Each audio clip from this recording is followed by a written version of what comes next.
Assalamualaikum warahmatullahi wabarakatuh. Perkenalkan, nama saya Helga Amelia Andinti, absen 12 dari kelas 11 MIPA 7, SMA Negeri 1 Kota Cirebon. Pada video ini, saya akan mempresentasikan mengenai bab muamalah. Muamalah sendiri secara sederhana dapat diartikan sebagai hubungan antara manusia dengan manusia lain untuk saling membantu agar terciptanya masyarakat yang harmonis. Muamalah banyak bentuknya. Yang akan saya bahas di sini diantaranya adalah prinsip ekonomi Islam, jual beli dan khiyar, syirkah, riba dan bunga, yang terakhir bank secara islami. Masuk pada pembahasan yang pertama, yaitu prinsip dasar dalam ekonomi Islam. Prinsip ekonomi Islam adalah asas atau dasar yang digunakan untuk mengatur dan menjalankan perekonomian dalam Islam. Prinsip dasar dalam Islam diantaranya adalah sebagai berikut. Yang pertama, adanya akad atau perjanjian. Yang kedua, berniaga dengan asas suka sama suka. Yang ketiga, teradministrasi dan kejelasan transaksi.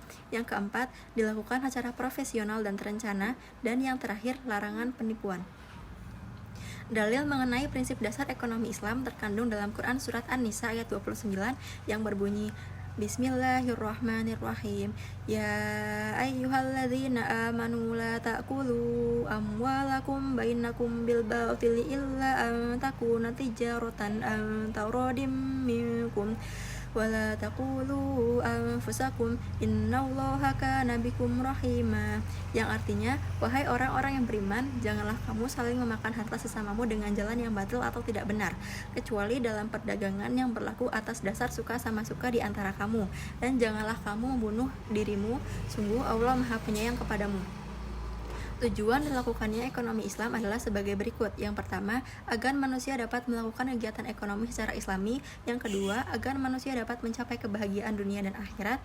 Yang ketiga, agar manusia dapat saling memberi manfaat dengan manusia lain. Yang keempat, agar manusia dapat menjalankan kegiatan ekonomi yang dapat menyelamatkan agama, jiwa, akal, keturunan, dan harta. Cara melakukan kegiatan ekonomi Islami yaitu dengan yang pertama mengutamakan faktor keahlian, yang kedua dilakukan dengan penuh tanggung jawab, yang ketiga dilakukan dengan penuh amanah, dan yang terakhir dilakukan secara adil.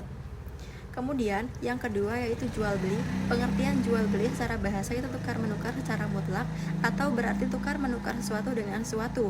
Sedangkan pengertian jual beli menurut istilah adalah pertukaran harta dengan harta untuk keperluan pengelolaan yang disertai dengan lafal ijab kabul menurut tata aturan yang telah ditentukan dalam syariat Islam.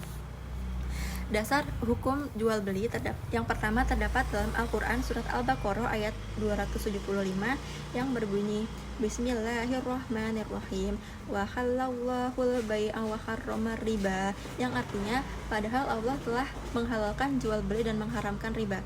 Yang kedua, hadis dari Rifa'ah bin Rafi radhiyallahu anhu bahwasannya Nabi SAW ditanya mengenai mata pencaharian yang paling baik. Beliau menjawab, seseorang yang bekerja dengan tangannya dan setiap jual beli yang mabrur. Hadis riwayat Al-Bazar dan disahih oleh Hakim. Yang ketiga, ijma. Ijma adalah kesepakatan para ulama. Rukun jual beli. Yang pertama, adanya penjual dan pembeli. Yang kedua, adanya barang yang diperjualbelikan. Yang ketiga, alat nilai tukar pengganti barang. Dan yang terakhir, ucapan serah terima antara penjual dan pembeli atau ijab qabul. Syarat jual beli dibagi menjadi dua, yaitu syarat penjual dan pembeli serta syarat barang yang diperjualbelikan. Yang pertama, syarat penjual dan pembeli, yaitu baligh, berakal, atas kehendak sendiri, rasyid, dan bukan orang yang terhajru. Yang kedua, syarat barang yang diperjualbelikan. Yang pertama, barang milik sendiri. Tidak sah hukumnya jika barang merupakan barang titipan, pinjaman maupun sewaan. Yang kedua, barang bermanfaat. Yang ketiga, barangnya teridentifikasi. Maksud di sini yaitu barang harus jelas kriteria dan jelas harganya. Yang keempat, barang harus diserah terimakan. Dan yang terakhir, barang suci atau tidak najis, seperti jual beli bangkai, kotoran, maupun hal-hal yang menjijikkan lainnya hukumnya tidak sah.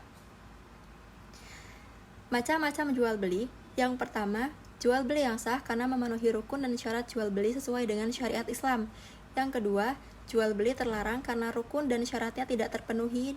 Dengan begitu, maka transaksi ini tidak sah. Contohnya adalah sebagai berikut: jual beli sistem ijon, jual beli barang haram, jual beli sperma hewan, jual beli anak binatang yang masih berada di perut induknya, jual beli barang yang belum sepenuhnya dimiliki, dan jual beli yang tidak pasti atau gharar. Yang ketiga, jual beli yang sah namun terlarang dalam hukum agama. Dalam Islam, terdapat jual beli yang sah menurut syarat dan rukunnya, namun tidak diperbolehkan sesuai dengan syariat Islam. Contohnya seperti jual beli ketika dilangsungkannya khutbah dan sholat Jumat, jual beli tapi dengan menghadang penjual sebelum masuk ke pasar, kemudian jual beli untuk menimbun barang, serta jual beli barang yang sudah dipesan oleh orang lain. Yang ketiga yaitu khiyar. Khiyar menurut bahasa memiliki arti memilih antara dua pilihan. Selain itu, menurut istilah yang khiyar merupakan hak yang dimiliki penjual atau pembeli untuk memilih apakah ingin meneruskan akad jual beli atau memberhentikannya. Hukum dari khiyar ini mubah bagi penjual dan pembeli dengan cara membuat kesepakatan dalam akad atau transaksi pada jual beli. Macam-macam khiyar. Yang pertama, khiyar majlis. Khiyar majlis ini merupakan khiyar yang berlangsung selama penjual dan pembeli berada di tempat yang sama saat transaksi jual beli itu terlaksana. Yang kedua, khiyar ID, yaitu hak yang dimiliki oleh pembeli untuk membatalkan akad jual beli atau meneruskannya, atau karena terdapat cacat pada barang yang akan dibelinya. Yang ketiga, khiyar ru'yah, yaitu hak bagi pembeli untuk meneruskan jual beli atau melakukannya meneruskan jual beli atau memberhentikannya karena objek yang dibeli belum dilihat ketika akad berlangsung. Dan yang terakhir yaitu khiyar syarat, yaitu hak yang dimiliki oleh penjual maupun pembeli atau keduanya untuk melanjutkan atau memberhentikan transaksi jual beli selama masih dalam masa tenggang yang disepakati oleh kedua belah pihak. Hikmah dari khiyar. Yang pertama, menghindarkan terjadinya penyesalan sejak dini antara kedua belah pihak, yakni penjual dan pembeli atau salah satunya. Yang kedua, memperkecil kemungkinan adanya penipuan dalam jual beli.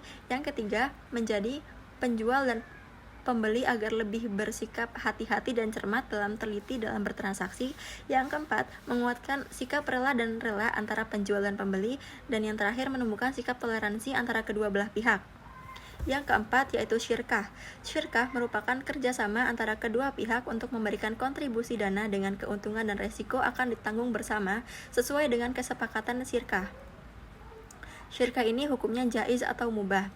Macam-macam syirkah. Yang pertama, syirkah wujuh, kerjasama yang didasarkan pada kedudukan ketokohan atau keahlian wujuh seseorang dalam masyarakat. Yang kedua, syirkah inan, persekutuan dua orang atau lebih untuk memasukkan bagian tertentu dari modal yang diperdagangkan. Yang ketiga, syirkah abdan, yaitu jenis usaha yang dilakukan oleh dua pihak atau lebih yang masing-masing anggota hanya memberikan kontribusi kerja tanpa memberi kontribusi modal. Dan yang terakhir, syirkah muafadah, yaitu jenis gabungan dari ketiga syirkah lainnya, yaitu syirkah inan, syirkah abdan, dan syirkah wujuh. Yang kelima yaitu riba. Pengertian riba secara bahasa atau etimologi dalam bahasa Arab bermakna kelebihan atau tambahan. Az-ziyadah, kelebihan atau tambahan ini konteksnya umum, yaitu semua tambahan terhadap semua pokok utang dan harta. Sedangkan secara istilah, terminologi riba adalah kelebihan atau tambahan dalam pembayaran utang piutang atau jual beli yang disyaratkan sebelumnya oleh salah satu pihak. Dasar hukum riba yang pertama adalah Al-Quran, terdapat dalam Quran Surat Al-Baqarah ayat 276 dan 278, serta dalam Quran Surat An-Nisa ayat 161. Yang kedua, ada hadits.